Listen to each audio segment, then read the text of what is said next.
thank you for having me, and Chag Sameach, happy Shavuot to everyone. I have had the pleasure of attending the physical Tikkun at the JCC more than once, so it's a pleasure to be on the first Zoom or digital or virtual Tikkun as well. The fun about this new age that we are all in, the Zoom age, if you will, the COVID age, which is, I know, not easy, especially in New York and in America these days, but it does have some new horizons for us. And I'm sure this Tikkun is hosting people who may have not attended an actual tikkun in the past. Because they can do it, it means that we're not accessible before. So welcome everybody. And presenting myself, okay. It's always very difficult for me, especially when we are in a tikkun. I'm thinking of when was the first time in my life that I attended a tikkun. You know, in Israel, and that is part of what we're going to talk about, is who was the Torah given to, and was it given to, or was it imposed on us? And what does it mean in our day-to-day lives? And what does it mean for the state that wants to be the national home for Am Israel, for the Jewish people? So growing up in a secular Israel, the tikkun was something that only religious people even knew about. Not only were they the only one who did it, but they were the only ones who actually knew about it. Growing up in Petah Tikva, which is a suburb not too far from Tel Aviv, used to be it was one of the actually early Zionist sort of little towns, which was half agricultural. When I was growing up, it was not agricultural at all, just a suburb. But it was not at all part of our culture. We certainly did mention the holidays, very much so. And those of you who've been to Israel know how prominent every holiday is in the public sphere, which is actually, to me, this is part of the Jewish character of Israel, is that the public sphere is all festive. It's like you feel it. You don't have to actually do anything in order to know that it is Shabbat or that it is a holiday. But the tikkun was not a part of that. So growing up, I always say that my first career was in the Scouts. I was a counselor, a rashgad, if you know what that means. I did everything possible in the Scouts. I was very, very invested in this, and I loved it, which also sent me for the first time in my life abroad to America in 1983 as part of the Scouts delegation. I was an Israel specialist counselor in a JCC day camp in West Palm Beach, Florida. Oh yeah. What a way to meet American Jewry, you have to admit. But I was in love. I never wanted to go back. That's the truth. But I did. And ever since then, of course, I postponed my army service in a year, and I did a civil service year in a development town in the south that's called Yerucham. And realizing there, actually, what I was already very much aware of as a very young person, inequality. That inequality is a people-made thing, not given, not something that you are born with. Driving maybe 2.5 hours or 3 hours from my very, very, how shall I say, average middle-class home in Petah Tikva to this town in the south, actually moving to another world, realizing that this is man-made inequality that should be fixed, was one of the, I think, major lessons for me in how we should fix our society and our state. From there, I moved on to my army service, and I was fortunate enough to be able to get myself into the IDF radio station, which was back in the times one of the only two major radio stations in Israel. We did not have any private media vessels at the time.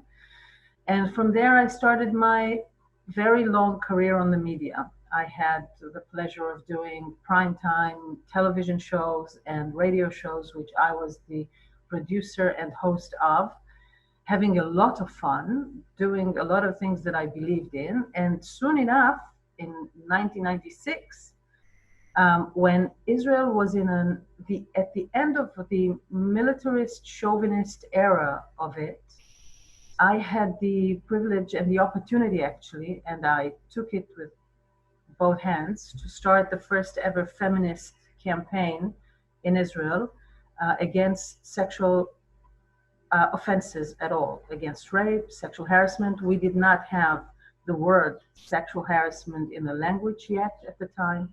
We did not have legislation against sexual harassment back then. We did not have any legitimacy to speaking about sexual assault at all. Women did not even dream of speaking up. And thankfully, with many other feminist partners, we've managed to create huge change in Israeli culture and in the law and in budgets. We are not through yet, of course, far from it. But that led me to 20 years of a parallel career, a career in feminism. Like, for me, everything's feminism, I admit. But I was engaged in all of those things that Dava mentioned before. Peace, of course, and equality. These are my main issues. I didn't say anything, I know. So it's peace and equality, and it's working with minority rights, for workers' rights, for the peace process, and of course, for gender equality. That led me, at the end of the day, after many years, to actual politics. I am a strong believer that any one of us makes a difference, no matter where we are. You don't have to be in politics to be able to make a difference in reality, to change it for the better. We make a difference wherever we are. We make a difference, by the way, also if we refrain from taking action. We always have an influence on reality. So now I'm trying to do this from politics. I find myself these days, the sort of last standing member of the Labour Party, because I voted against this new Netanyahu government, even though, unfortunately, my other two colleagues from my party have decided to join this government. I have voted against it.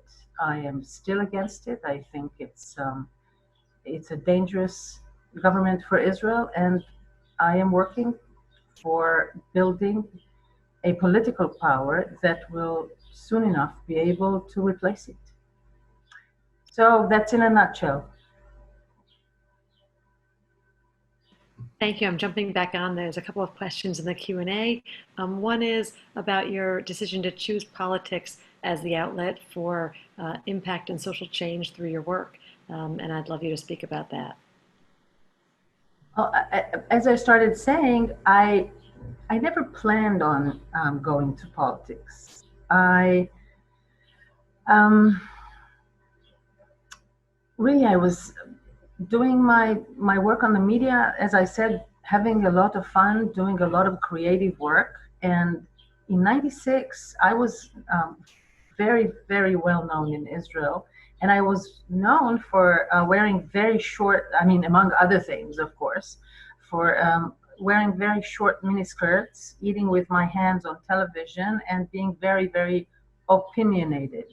Now, Hebrew, as you may well know, is a very genderized word. So you can't say the word opinionated without it being either male or female. And it only actually exists or actually, or I should say, existed then only in the female form, because opinion is an, an embedded part of manhood. Of course, men have opinion, but when a woman has an opinion, it means that she's opinionated, which is something not easy. And then my opinion became very bluntly feminist when I started speaking about rape and about feminism, which, as I said, did not exist in the public sphere and in Israeli culture at the time at all. And from the beginning, when I started this organization of mine, this group that is called Ezrat Nashim, and started working for the rape crisis centers and doing this campaign, I was asked in every interview, why am I not in politics and when will I go to politics? Because a woman with an opinion, what else would you do with it if not go to politics? But for me, it was never obvious that I will go to politics, because it did not first of all, I was very happy doing what I was doing. Second, it did not seem very appealing at all. And the more the years passed by, I was realizing the price one pays, the toll it takes living as a politician. And you this word, a politician. Who wants to be called a politician? And I did turn down a number of invitations and offers to come into politics. But at some point, it's just evolved into it. I mean, it was very funny because Amir Peretz, who is now the chair of my party, and as I said, unfortunately decided to join the government. But at the time, someone who I supported and I have a lot of appreciation for, and we see a lot of ideological things eye to eye. He said to me, why don't you come and run in labor? And I said, no way. And then I went home and I told it to my beloved non-husband and to one of my best friends, and I forgot about it. Hello, Joy. Hello, Merav. Boker Tov. Chag Sameach. Chag Sameach. They finally let me in. The first question that came to you, and I'm going to toss it to Joy, about the Labor Party being dead, and would love you to speak to that. There's also a few questions that Nancy Kaufman's been asking in the chat that we will get to her as well. But someone would love you to speak to the state of the Labor Party. Oi. Why have it be easy at 2 a.m? For you, it's morning. You're fresh. Yes. Well, the Labor Party is certainly in a very difficult moment, and that is understating it, I think. I think a lot of PhDs can be written on the process that Labor went through that brought it from being the party that has a major part in actually building the Zionist dream, putting it in the state of a state, and really physically and virtually building this place, to the verge of dying, really. I am still not accepting the talk about the death of labor. I believe that the structure, the infrastructure of labor should be the infrastructure for rebuilding the Zionist left in Israel, which is now crushed. It's not only labor, of course, labor as something that was the linchpin of it, but it's this whole political camp is in this very dire situation at the moment, and really needs rebuilding from scratch. And I very strongly believe that labor should be the infrastructure on which we do this. That's what I'm working on. That's what I'm invested in right now, keeping all those people, and the majority of members, let alone voters of labor, were strongly against joining this Netanyahu government. But unfortunately, a very specific process in a very specific institution within the party not very democratic, unfortunately, brought to allowing the party to get in, but it's not the end. So I am keeping in touch with all of those people who are so engaged still, in spite of everything. They're very much engaged in trying to get labor back on, I want to say, not only its feet, but feet in general, and really start rebuilding. The anomaly is really amazing because when you look at the values that the Zionist left holds, that is um, a state for the Jewish people which is democratic and has civil equality, that aspires to economic and social equality, and that is aspiring for peace as a key part of our security, not only as a value, but also as the number one thing that will ensure the existence of the State of Israel. Those three core pillars of values is something that the majority of Israelis agree on. Merav, can I push you on this a little? Yes, sure, of course. No, Tamshichu. Keep finishing, and then I'll ask. No, so I just wanted to finish this sentence in saying that the anomaly is that the majority of Israelis want peace, want democracy, and want equality, and of course want a welfare state. That's when you talk about the content. But it's impossible to talk about the content because the whole discussion is corrupt. The language has been robbed of us, and the extent of the incitement is such that it's very, very difficult to talk about life itself and about the values themselves. And this is part of our challenge now. If the Zionist left, when it comes to rebuild itself, part of what we need to do is find a new language in order to be able to communicate this to people who actually believe in this. So you spend some time in America. You're a wonderful friend to the American Jewish community. So you know that we're also experiencing this sort of polarization here. And I'm wondering, because it all sounds very familiar, that center seems to have collapsed, and these polarized factions seem to be capturing the media. You're a media specialist. You understand the media, in a huge way. And yet the voice of that center, which holds all these values, seems remarkably silent in both countries. And I wonder how you think about that and how you regain that center's loud voice. Because no one's ever accused you of having a soft voice. And it's I think there's such a part of maybe the signs of the times is that there's such a confusion, not a mixture, a confusion between content and style. It does. I mean, if you can say the most insignificant things, but if you say them loud enough or you use extreme enough words, it's considered. I mean, it's counted as, I don't know, something. Anyways, I first of all, I completely subscribe to your description, and there's a lot of similarity, and it's important to understand that.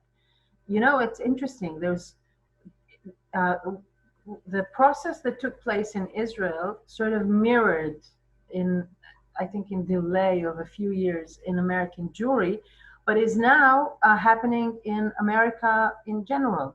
The polarization between right and left, Democrats and Republicans in America in general, and even within, as we can see, the two big parties, or at least prior Trump, it was also within the Republican Party, and it's certainly within the Democratic Party. The same, so Americans can understand, I think, it's the same as, I mean, even though the system is very, very different, the dynamic is identical, completely identical. And since it's not only about the media, my dear Joy, it's about the social networks. Social networks have completely changed um, the the dynamic that we used to know. Because in the old or traditional media, the mediation had some would say a lot of responsibility criteria in it.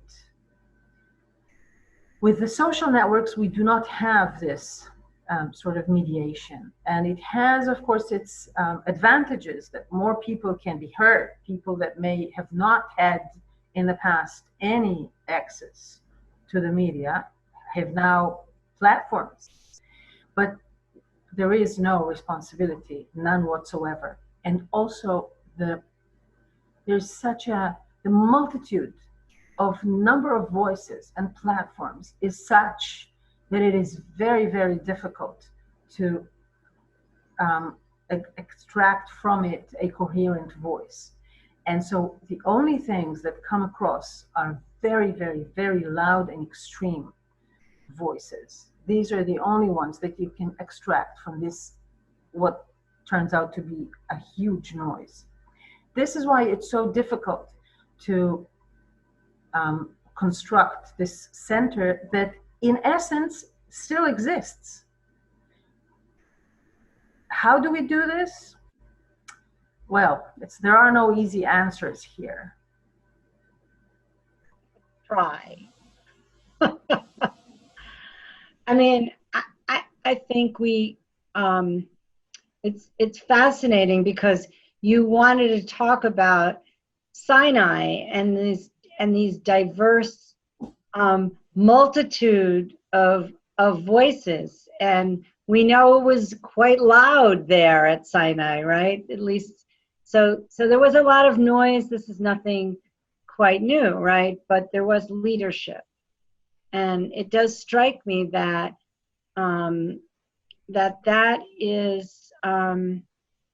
that's very challenging. And I wonder, I found it fascinating, your analysis of Israeli society, because after all, we're still waiting for a woman president, and you had one years and years and years ago. And yet, yeah, well, she was. Yes, no, she certainly was. And I am part of what I've been doing in the last year is not trying, but actually reconstructing the memory of Golda, because her name is tainted because of the Yom Kippur War, and nobody remembers all the amazing contribution she had for the state of Israel, for the welfare of the people in Israel, for women in Israel. She's considered wrongfully being a non-feminist. It was something that she once said about the radical feminism in America, because as an American, something that no one in Israel had any chance of being able to understand at all. And so even though she has credit for so many, many, many women's rights in Israel, she has no credit at all for them. But it was a different era. If you will, Golda maybe symbolizes the end of this era where women had opportunities, because the state of Israel was so new and things still haven't finished falling into places. In every new structure, there are openings for women until patriarchy, is settled in, and then all those windows are closed. So you're not only waiting for your first female president, you are working for it. You are working for it very impressively. I mean, look at not only Hillary Clinton as such an impressive candidate that she was, but also the line of candidates we had in the last round.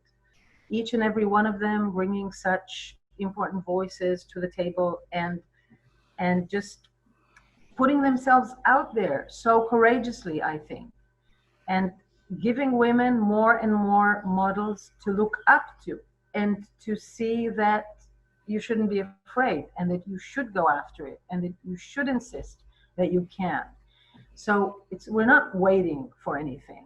Same here, by the way. We had a candidate, Tzipi Livni, was not only close, but in 2009, she had one mandate more than Benjamin Netanyahu did. Unfortunately, the political game turned out so that she did not become prime minister, but she came very, very close. So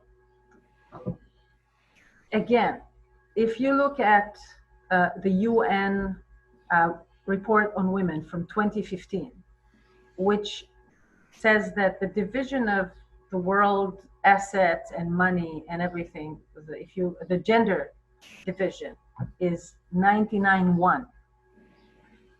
Always go back to this number to understand what we're up against, what it is that we're dealing with, what is our starting point. So think of all the amazing way we have done in 100 years, ever since we actually, yes, it's going to be 100 years now, ever since we were led into the game. So yes, we have to continue carving. Sometimes it feels like we're carving with little spoons in those huge institutions that men drafted in their laws while they were the sole owners of everything. But we're getting there, slowly but surely. On that note, I'm going to throw in some questions that come from our audience. We're very eager to be in conversation with you. And two that I'll kind of mush together are about progress. One question is from Rochelle Berman, who's asking if you feel like Israel is behind or has fallen behind in terms of liberal progress compared to what you're seeing in many other parts of the world. And then a related question is, how do we get progress back on track? What are the first steps? So I think between the lines or between the two questions, you can understand what her idea about progress in Israel is. But again, I'm looking at other parts of the world and I'm seeing that this reaction does not only happen in Israel. I mean, hello, this is us talking, yes? I'm not sure where the situation is worse right now. The competition is very, very close. So we need to remember that even though we are here always for a short while, and so we get the idea that progress is linear and we always go forward, but we don't go always forward. Humanity works in like a step forward, 2 steps back, 3 steps forward and 1 step back. And the pendulum goes back and forth. So in general, there is progress. There's not, even in progress, not everything is necessarily progressive. I mean, one can look at bright sides that come from being progressives, and some things become more complicated, more difficult. There are also some downsides. So it's not like a very, very simple question. But even if we do look at it as like on the face of things, then we can see that this challenge of progression is something that not only Israel is dealing with. Maybe I always think about it that Israel started with this reaction before other places in the world have, because of thanks to Benjamin Netanyahu, who took us back and really turned to the dark parts of the souls of Israelis. I always think that we will be the first ones to come out of it, unless you do it first in November. Another question from the audience, I think related to that, is looking at that from the American Jewish perspective. I'm sorry, I can't hear you. Sorry, I'll off my volume. It's a question about from the perspective of the American liberal Jewish community, who is asking about the path towards peace. And specifically the question asks, how can liberal Jews in the US help to rebuild the left and the Labor Party in Israel? Two very good questions. Let's let's talk about peace. So the first and most prominent thing right now, in order to maintain the prospect of peace, which again, if we speak in facts and without the images and without the slogans, then the prospect of peace is there. The willingness of the region, of the Arab countries who are interested in an alliance with Israel is there. The possibility of creating the two-state solution with the Palestinians is there.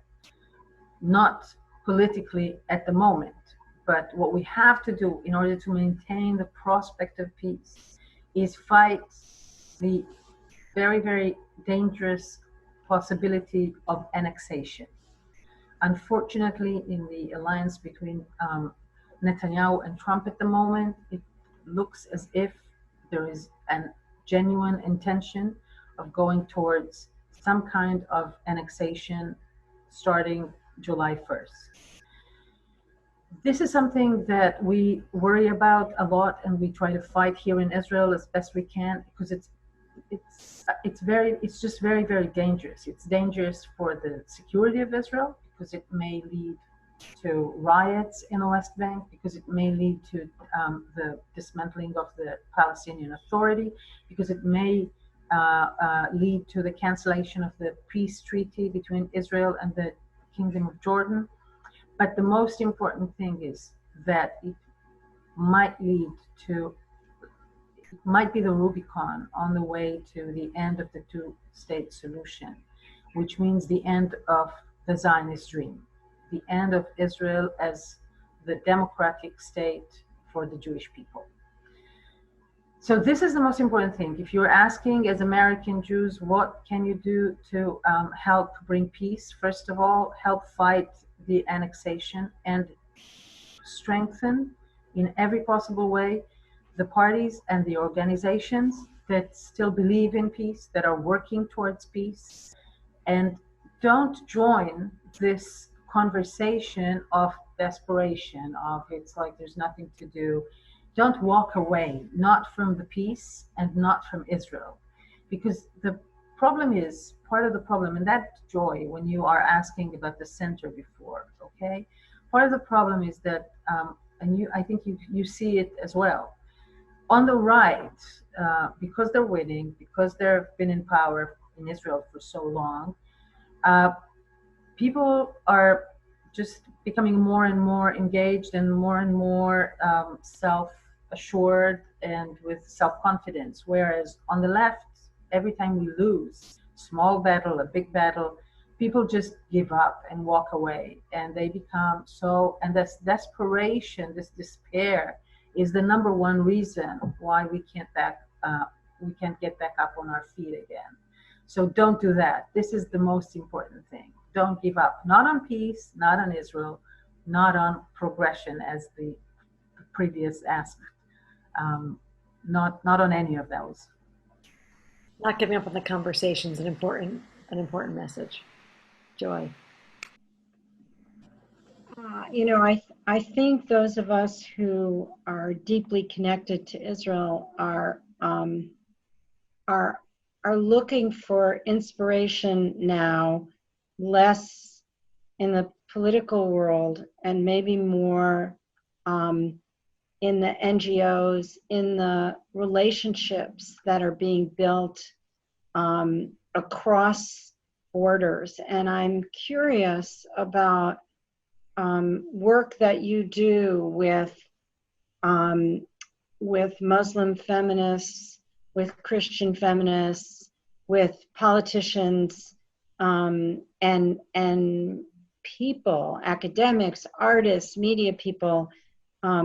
Are there coalitions that you are able to build that transcend politics, that maybe get to some of these deeper fissions?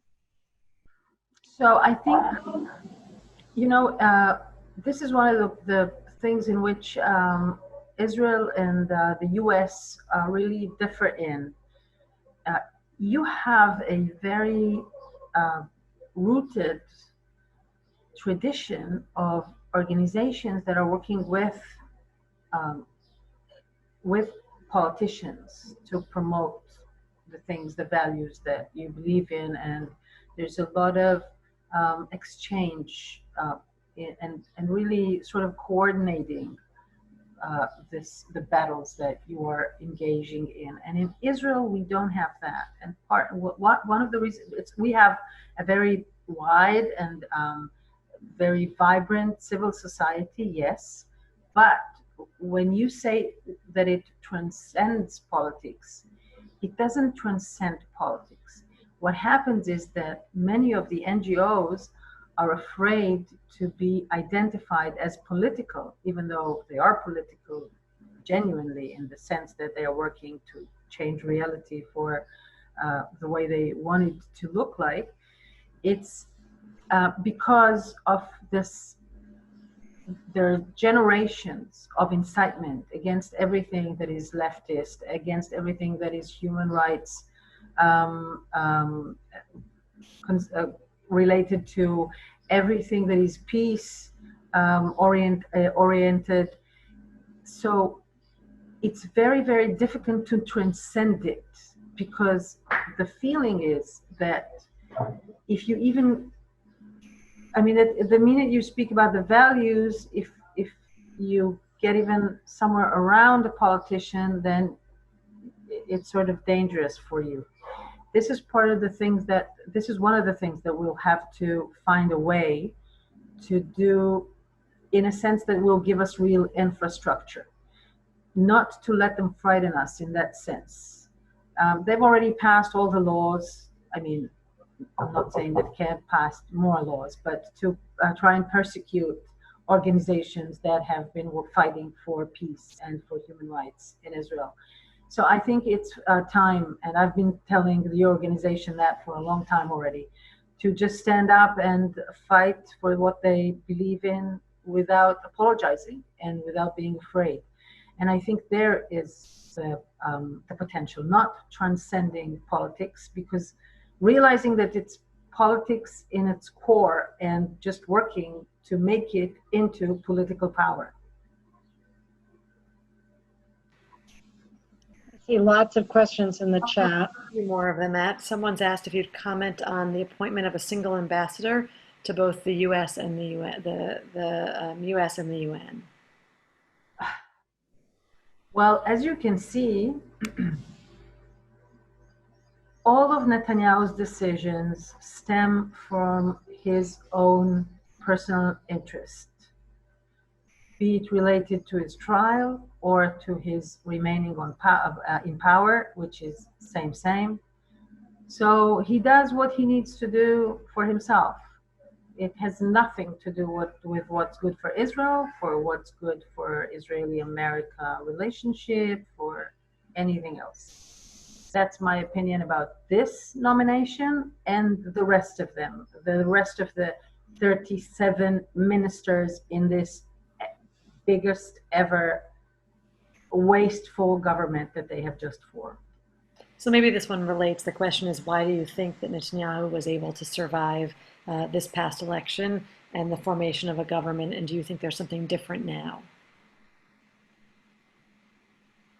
You know, when you look back, ever since 2009, Netanyahu did not have enough mandates to form a government, and it was politicians from the center left who gave him the extra mandates he needed in order to form a government. In 2009, it was Ehud Barak, who was then the chair of Labor. In 2013, it was Tzipi Livni and Yair Lapid. In 2015, it was Kachlon, whose mandates, a very big part of them came from the center-left camp. And now it is Benny Gantz and Gabi Ashkenazi, and unfortunately Amir Peretz and Itzik Shmuli as well. It's essential that we do this self-reflection and realize that it's over and over again, the center-left has given Netanyahu the power to form a government and to stay in power.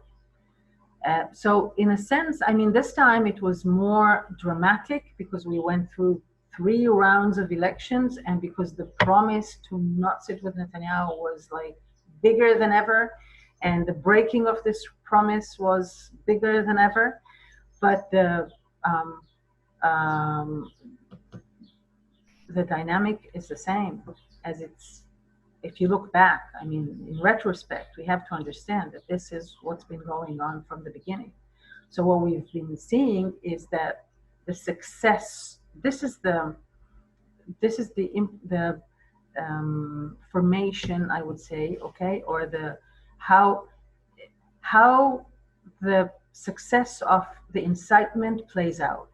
The fact that the center-left camp has lost its self-confidence and is, instead of seeing that maybe both sides cannot form a government, maybe Netanyahu didn't have enough mandates, but maybe they didn't have enough mandates, but he also didn't have enough mandates. Instead, they kept falling into this myth that he's the only one who can form a government and just joining him. This is what we have to recuperate from that devastating myth. We have to understand that we have the power and that we can be in power and that we can replace them. Hopefully, again, as I said, not hopefully, I'm sure that what we're going to do this coming years is rebuilding this political power. Merav, in the last several years, this strong bond between liberal American Jews and Israel is definitely experiencing some fraying, and probably some challenges. Right? To say that's the new word that we're using, right? While clearly the peace process is probably at the core of the complex nature of our relationship, the other obviously is this question about the legitimacy of American Jews, and particularly liberal American Jews. And this has been a very powerful conversation in America, and I sense not such a powerful conversation in Israel. Just last week, the mayor of Jerusalem sort of suggested that, liberal Jews don't need to pray at the wall. And yet, lots of Israeli Jews don't really feel like they need to pray at the wall. So maybe they don't really understand why we care about this issue so much. And I'm wondering whether it's an example of almost like two ships passing through the night, that which we care so much about here, about legitimacy, is actually not a significant issue for the center left in Israel, and I'd just love to hear your thoughts about that. It's interesting that we are fighting the same fight, but it only manifests in other ways. Because for American Jews, it's the praying at the Kotel is a sort of a major issue, but there's also, of course, conversion. Don't forget conversion. Conversion, I would argue, is more important than the Kotel, by all means. And marriage. And so when we would, and that was what I was about to say, that this should, this interjunction should happen when talking about marriage, because the fight for civil marriage in Israel is the one that also seculars and progressives in Israel have been waging for a very long time. And when we solve the marriage, by the way, we've solved the conversion, actually. It would solve itself, but we can talk about that later. And this is, when I gave you the headline of who was the Torah actually given to, this is exactly what I wanted to talk about. Because this sense of the the monopolization that has taken place by a very small part of the Jewish people who claim to have a monopoly on on religion, on the halacha, on giving licenses to being Jewish or to pray or to get married or to convert, is just something that you cannot feel it because it doesn't speak the same language as you, and it has a lot less to do with the kotel and with praying, but the fight within Israel from secular Jews, from people who have been recognized as Jews from the law of return, but are not recognized as Jews by the rabbinic courts, from the gay community, is the same fight that American Jews are engaged in, but Israeli community cannot, and the two communities do not realize it. This is the same fight against the monopoly on the religion in Israel. And it became so political. It has so many, I mean, think about it, in the coalition today, even if you don't think about Likud, the people who joined this coalition, Benny Gantz and Gabi Ashkenazi, unfortunately, too many Israeli secular politicians do not understand any of it at all. They do not speak this language at all. They don't understand the importance of it. And I may say, they are male, so they do not understand the importance of taking the marriage out of the rabbinic court's hands because they don't have a problem with it. So that's where we're stuck again with politics that in the name of maintaining power in its hands keeps giving this very small group of ultra-Orthodox or not only ultra-Orthodox, but the settlers. So would you have said it, was it a strategic, was it a strategic mistake on the part of American Jews to focus on the Kotel and as opposed to the issues of marriage and conversion? Well, I don't know if it was a mistake. First of all, it was genuine, so how can it be a mistake?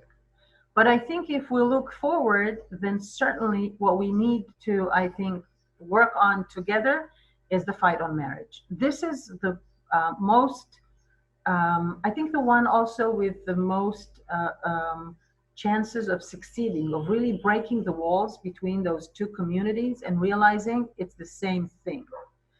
Because the marriage is the linchpin for conversion, the linchpin for gender equality, the linchpin for equality between all the kinds of Judaism, all the groups, all the authorities also.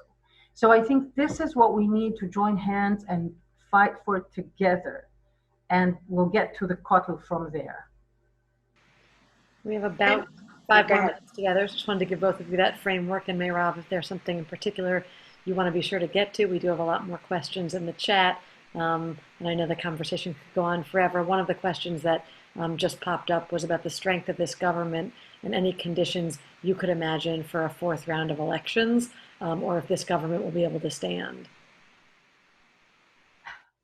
It is, I think, maybe the most common sport in Israel today is trying to guess how much this government will last. And it's only guessing. There is no way to estimate it, because the only thing that will bring to the collapse of this government and to the next elections is what Netanyahu will decide to do. There is no other criteria, none whatsoever. No one else with an interest to go to, no one else that can lead to elections that has the interest to do it. So really there's no telling. I mean, I will not do the stupid thing and try and profess anything, because we are on Shavuot and we need to remember who was the prophecy given to. It's not even stupid women, it's only stupid men. So, Speaking of guessing, we're doing a lot of guessing around re-emerging on the other side of COVID. And since you're a few steps ahead of us, do you want to give us any sort of sneak peek or perspective on reemerging?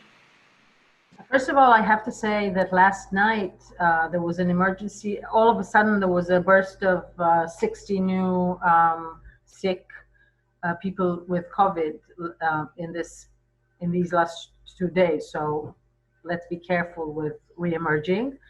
I will say this to you. First of all, again,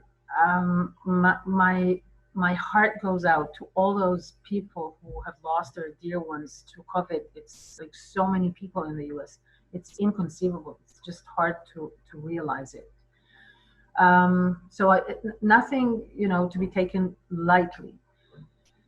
It's weird. Reemerging is weird, just as much as the situation now is weird. And I have to tell you, when you are here in Israel, when we are really, we feel that we are on our way out, everybody's becoming nostalgic, and everybody goes like, oh, it was so much fun. We were home and we had time and it was nowhere to go to, and you had nothing that you really had to do. And there was so much cooking and so much food. And so wait for the nostalgic. I will recommend, if those of you on this call have not seen it, some of the best COVID videos have come out of Israel. The first one, of course, was the mother screaming about having to teach her children, homeschool her children, and that was quite extraordinary. But the last one, I don't know if you saw it, Merav, was a guy trying to explain how to work Zoom with his mother. If you haven't seen it, you must right now. Okay. This. If for American Jews, you didn't even have to be able to speak Hebrew to appreciate what it's like for somebody to try to teach a parent who is a digital immigrant how to use this form. That's very funny. It sounds very, very promising. I'll look it up immediately. Merav, we miss you. This conversation. I miss you guys. It's unbelievable that I haven't been to New York for so long, that I can't come for another, I don't know how long. You are welcome back very soon. Whatever very is, you're welcome back very soon.